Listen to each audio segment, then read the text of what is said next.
Hello, I am Ana Wiltos bringing you another article critique. Now this time the article is again on the Huffington Post, and it is about preserving LGBTQ equality in the Supreme Court, no piece of cake, by Jeffrey S. Tachtman, a contributor, a partner of Kramer, Levin, Naftalis, and Frankel LLP. Please do not harass this person. We're at a scary and dangerous moment, updated 1 day ago. I am actually recording this on the 1st of January, so this was originally published on the 30th, and it was updated on the 31st. And this video is probably going to get published on the 2nd, so there you go. Nice continuity. So this is an edited article. I don't know what the edit is. Maybe there's a note somewhere on here. I see one. But anyway, let's get right into the article. With LGBTQ rights under open attack by the Trump administration. Witness the recent summary firing of the entire HIV/AIDS Advisory Council. Now, I don't have any context for this, so unless you're trying to imply that LGBTQ people are somehow associated with HIV/AIDS, then unless you're trying to imply that, I don't really see the connection. And of course, there may be a connection, I just am not aware of it. Many are counting on the Supreme Court, and I do know that demographically that is a problem demographically. I do know that. Many are counting on the Supreme Court to stand against the backlash and preserve recent gains. But if the recent sharply divided oral argument in the Masterpiece Cake Shop case is any justification, a majority of the court may be ready to screw up civil rights law to forestall full LGBTQ equality. Now, I find it interesting that they use this as a sort of block here, because really the only thing in here that is actually going to get addressed is the G in here, but still LBTQ, all of those things, all of those groupings are uninvolved. So it really seems to me a bit collectivistic to include them anyway in this article. How else to interpret the agonized wrestling with what ought to be an easy case? Okay, so there seems to be a common sense solution to this case. Let's see what it is. Colorado's public accommodation law bars sexual orientation discrimination on the same basis as race, creed, color, sex, and other suspect classifications. That means if you own a store open to the general public, you cannot refuse to sell goods to anyone based on their membership in a protected group. Period. At least it should be, period. So, the implication here is that service was refused to someone for being a member of a group. That is the implication, that is the premise of the argument here. If Masterpiece Cake Shop owner Jack Phillips had professed a sincere religious belief that God intended people to marry only within their own race, and therefore refused to let an interracial couple order a custom wedding cake, his claimed exemption from Colorado's civil rights law would have been laughed out of court. That's right. We don't respect racists here in Colorado, you know. And you know what? My opinion on this is racists are people too. If they don't want business from such groups, if you're going to be a racist and you're just going to do less business than the more racial friendly person next door. That's my opinion. I don't think that there's any real need for the government to regulate this on an individual liberty level, because just basic economics, somebody is going to get that business, and that person is going to have an advantage over the racist or over the sexist. That's just my opinion, though. Now, I personally do not approve of racism or sexism, just to set the record straight before anyone accuses me of having such sympathies. But as a human being, I understand that there are people that have very strong convictions, and I don't want to make liars out of honest men. I'd rather have someone tell me that they hate me than that person secretly hating me from the shadows. That's just my opinion. Okay.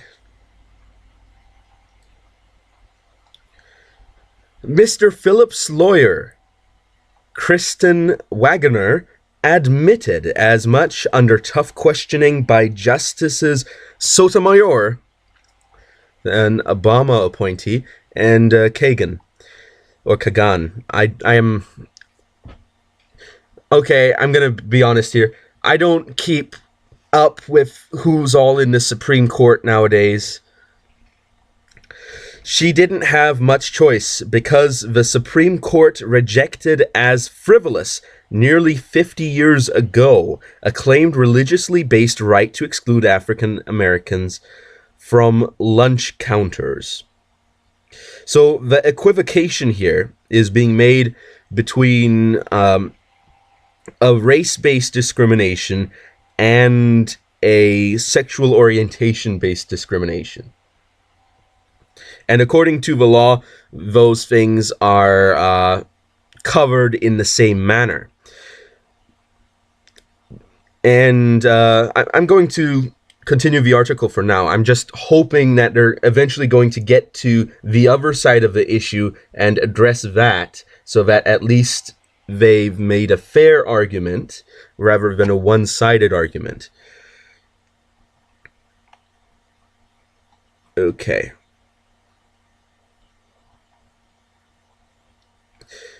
But Miss Waggoner argued race is different. Yes, it is. How so? Well, if Mr. Phillips turned away an interracial couple, we know that that objection would be based on who the person is, rather than what the message is. Oh, there you see? There you have it.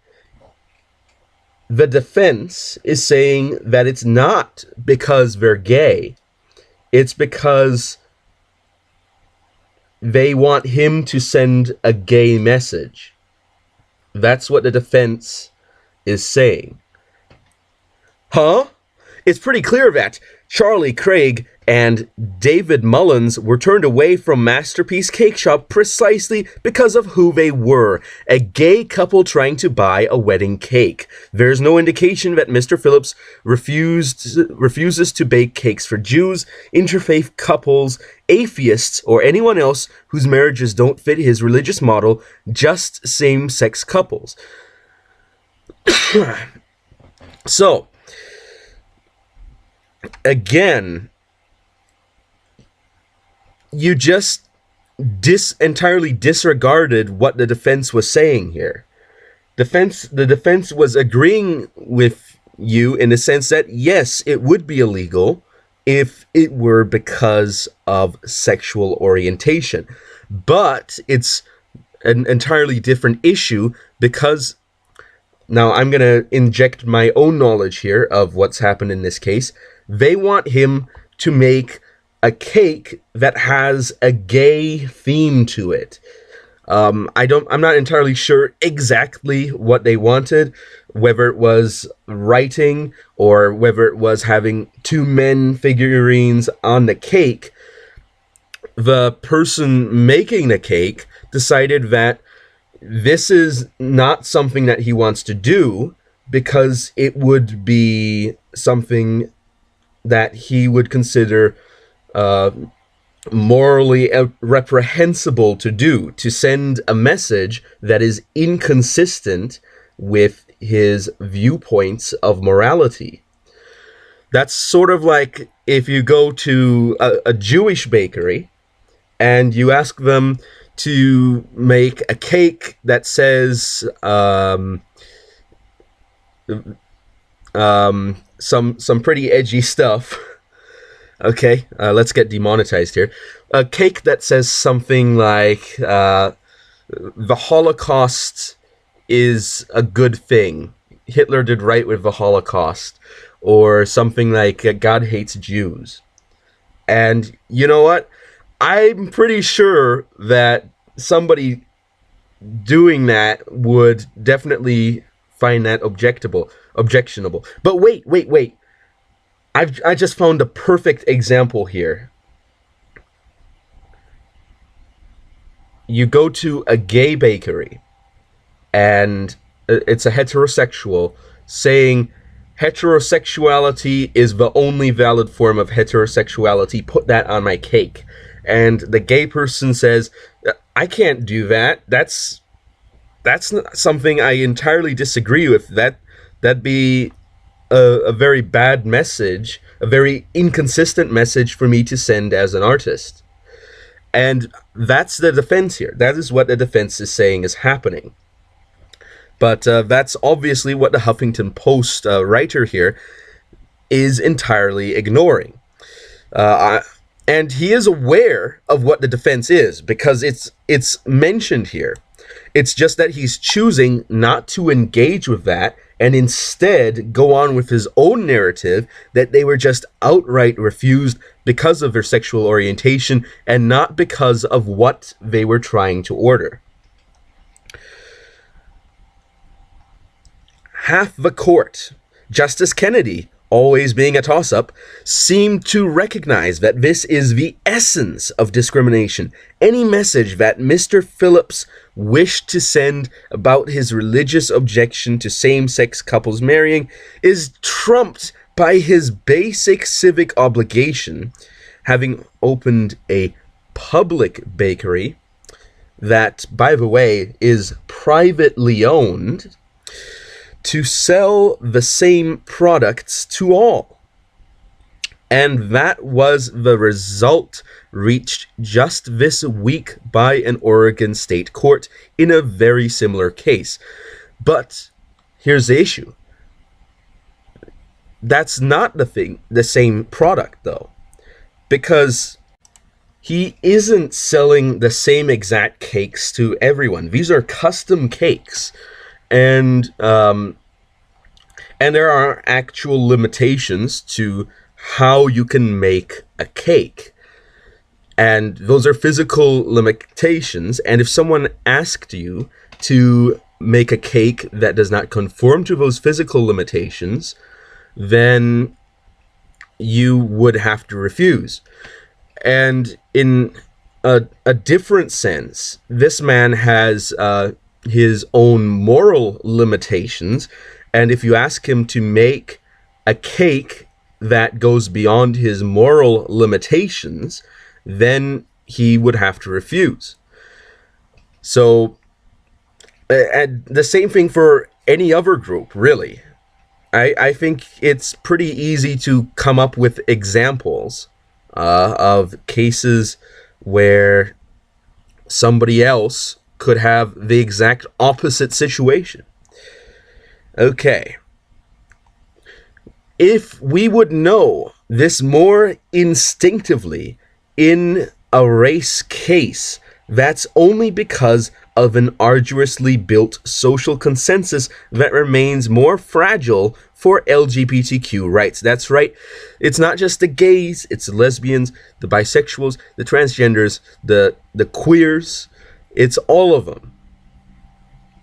That's right. This isn't an attack on just the gays, the actual people involved in this. It's an attack on all five.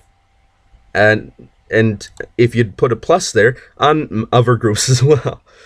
As Justice Sotomayor pointed out, America's reaction to mixed marriage and to race didn't change on its own. It changed because we had public accommodation laws that forced people to do things that many claimed were against their expressive rights and against their religious rights. And you know what? I don't approve of that. I don't think that's in the spirit of those rights to begin with, to be honest.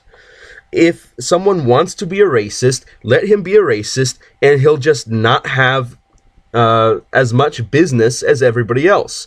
And then market competition will show that his business model of being a racist is less profitable than the business model of accepting multiple races. That's just basic capitalism, economics. It works.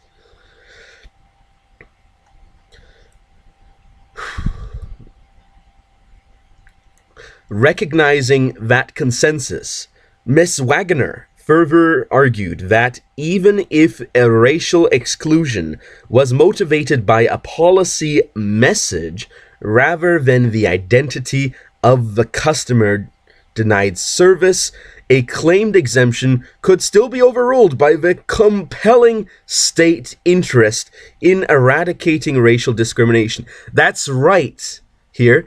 You're not allowed to be a racist at all. Racism itself is a thought crime. That's right.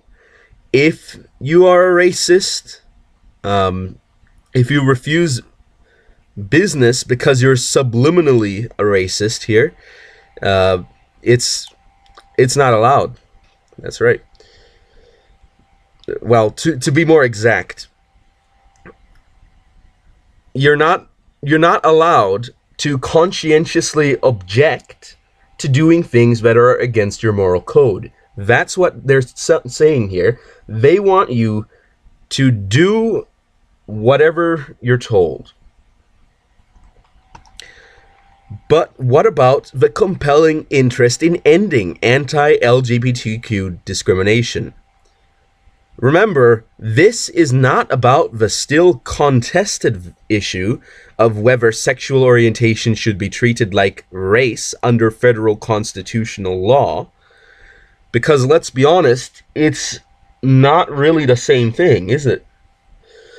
Here, Colorado is enforcing its own statute, protecting sexual orientation on the exact same basis as race, sex, and religion.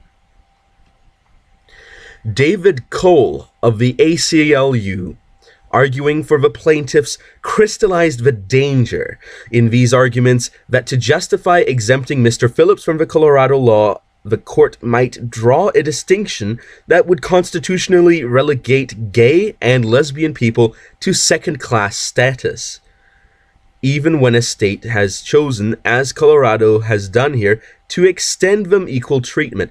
Well, I don't think it would be second-class status, because gays would just have equal right to refuse the same thing coming from a straight person, or bisexuals from a gay or a straight person, or transgenders from a cisgender person. It doesn't really... It's a two-way street, folks. Oh, but they're a minority.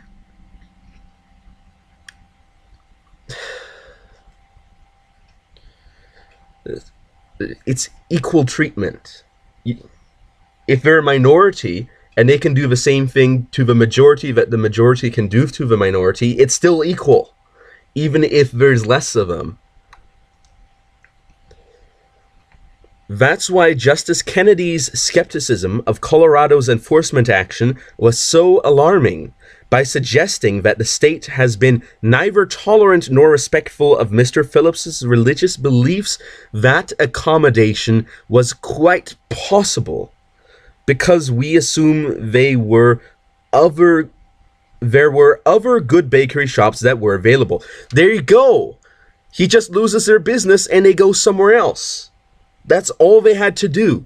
That is literally all they had to do, but instead they decided to get offended and to sue this man. And by the way, what's with this quote? Holy cannoli. This chopped up quote. I haven't seen the original quote, but the fact that it's so chopped up really makes me suspicious as to what exactly they're trying to do here. And that the focus on plaintiff's identity rather than Mr. Phillips' message about marriage is just too facile. And again, you have Justice Kennedy saying that they're not being fair here by saying that it's because of the identity rather than Mr. Phillips's own statement, his own witness, that it is actually about the message that they want him to send being a message that he conscientiously does not believe he can morally send. Just like you can't do the same thing with a Muslim, okay? You go to an Islamic bakery and you tell them that you want something that, and you want them to write on it that Jesus Christ is God. And you know what? They're not going to do that. It's haram, frankly. And to them, shirk as well. So, you know, it's one of those things where, are you really going to have that same standard to everyone? Could I actually, if the Supreme Court decides this, go out and get people to literally write messages insulting themselves, and they have to do it because I'm paying them. They have to do it. They have to take my money and make those messages because they're people who they just do that. This actually goes right back to the issue with PewDiePie. I just realized. Go back a few months to more than a few, perhaps, depending on how your attention span or your time perception is. PewDiePie had paid people to make messages that were commonly considered offensive by a lot of people. And later on, PewDiePie got in trouble with that. And not only PewDiePie, but the people who made the messages on Fiverr, they got in trouble for making those messages. If this goes through, then I don't know if those people lived in the US though. So any of those people in the US would be vindicated, because it means that the discrimination is, well, not necessarily the US, Colorado specifically. In Colorado, it means that someone, let's say someone is on Fiverr and that person lives in Colorado. You send them $5. They cannot refuse you service. You can make them say offensive statements, and it's not their fault that it's offensive, it's your fault. There you go, PewDiePie redeemed, vindicated. You're welcome, PewDiePie. Give me a shout out. Yeah, tiny channel I am.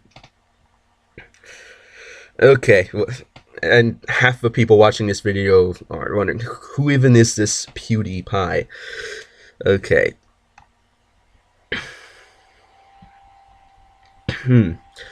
And once that happens, there are two likely scenarios, both disturbing.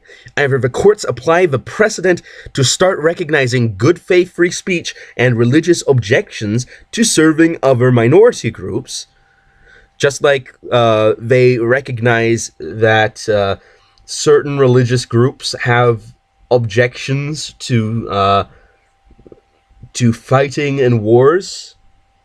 You know, there's already is a precedent, kind of, basically gutting civil rights enforcement.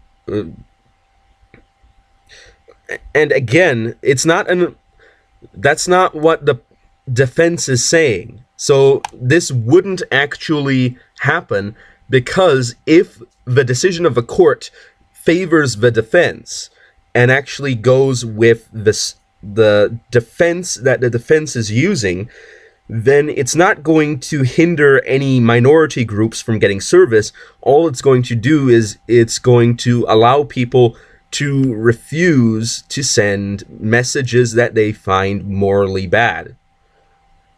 That's all that would happen. Or they limit the exception to LGBTQ discrimination, thereby formalizing second-class status for LGBTQ people even under fully inclusive statutes.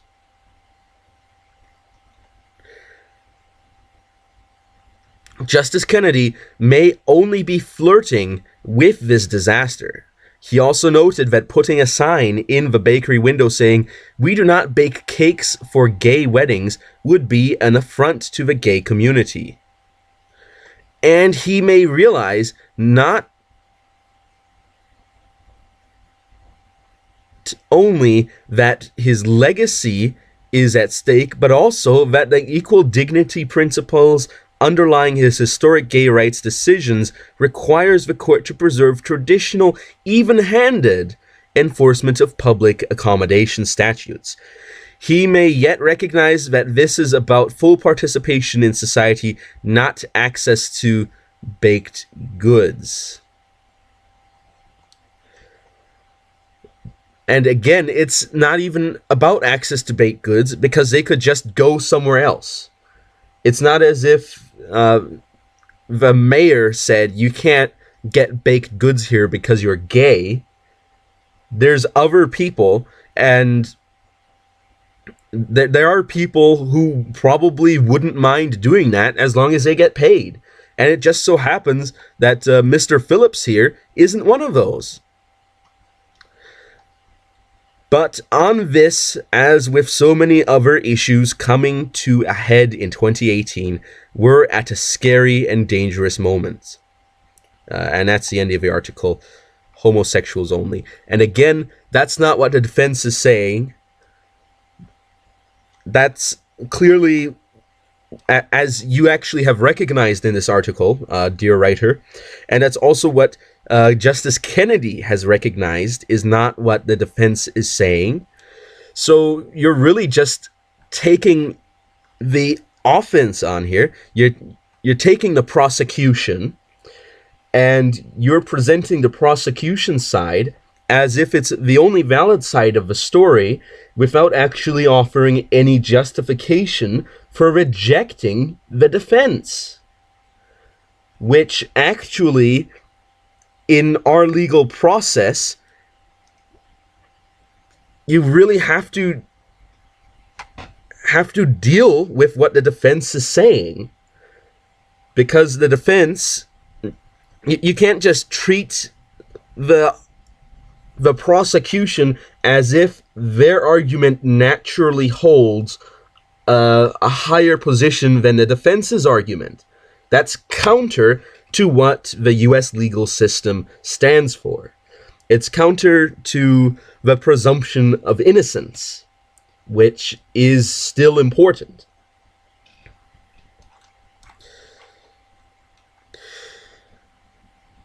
But anyway, I think that's enough for now. So if you, somewhere out there, want to review an article with me, it doesn't have to be something highly controversial. It can be a food review article.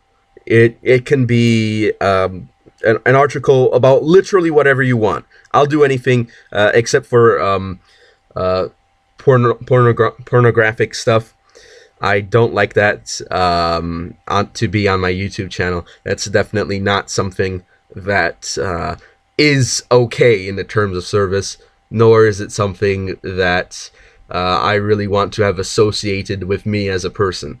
So not that, but if you'd like to collab with me, and in fact, please, somebody out there collab with me right now in the comment section below, or send me an email. I'll take you up. We'll have to find a suitable time to get together. Maybe talk an hour beforehand just to get to know each other, get some banter going, and then we can make some snappy article reviews, or reviews of whatever you want, really. So anyway, thank you all for watching, and I will be seeing you all next time, and I will toss over and out.